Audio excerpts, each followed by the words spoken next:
Imagine करिए एक ऐसी रियलिटी जहाँ भारत के सबसे महान सम्राट अशोका द ग्रेट ने कभी हिंसा त्यागी ना होती और ना ही कभी बौद्ध धर्म को अपनाया होता, तो क्या फिर भी भारत एक अहिंसावादी देश कहलाता?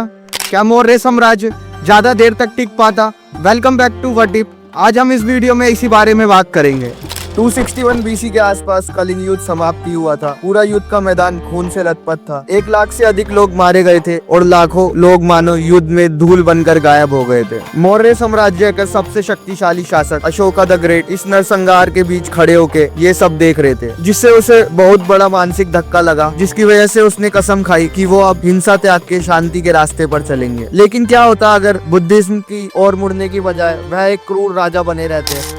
यदि अशोका ने कभी बौद्ध धर्म अपनाया ना होता तो ताकत और राज्य के विस्तार के भूख के चलते मौर्य साम्राज्य, जो आज तक का भारत का सबसे बड़ा साम्राज्य था, वो दुनिया का सबसे ताकतवर साम्राज्य भी बन सकता था।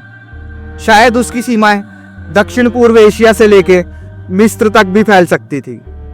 अशोका के संरक्षण के बिना बौद्ध धर्म कभी भी पूरे एशिया में नहीं फैल पाता। याद रखे वह अशोका ही थे जिन्होंने श्रीलंका, दक्षिण पूर्व एशिया और यहाँ तक कि ग्रीस में बौद्ध दूत भेजे थे। यहाँ तक कि धर्म और शांति को बढ़ावा देने वाले प्रसिद्ध कल्चर्स को भी कभी उकेरा ही नहीं गया होता।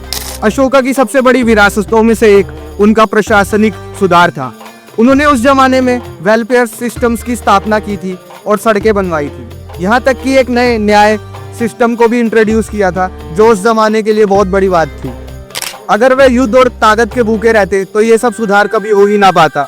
अशोका की मृत्यु के ठीक 50 साल बाद मौर्य साम्राज्य का पतन हो गया। कुछ इतिहासकारों का तर्क है कि उनकी अहिंसक नीतियों ने साम्राज्य को कमजोर बना दिया था, जिससे उसका पतन हो गया। लेकिन अगर वो आक्रामक रहता तो क्या होता? शायद साम्राज्य लंबे समय तक चलता, पर किस कीमत पर? अशोका का प्रभाव आज भी देखा जा सकता है। भारत के राष्ट्रीय ध्वज में जो अशोक चक्र देखा जाता है वह उनसे ही प्रेरित होके लिया गया है। एक बात तो माननी पड़ेगी, अगर अशोका ने कभी बौद्ध धर्म अपनाया ना होता तो भारत आज बहुत अलग होता। आपका क्या मानना है? अगर अशोक नॉन बुद्धिस्ट होते तो क्या वो एक बेहतर राजा बनते या नहीं? नीचे कमेंट बॉक्स में जरूर लिखकर बताएं। होप सो ये वीडियो आपको अच्छी लगी हो। For more informative videos channel को लाइक एंड सब्सक्राइब करना ना भूलिए। बाकी मिलते हैं जल्द एक नई वीडियो के साथ।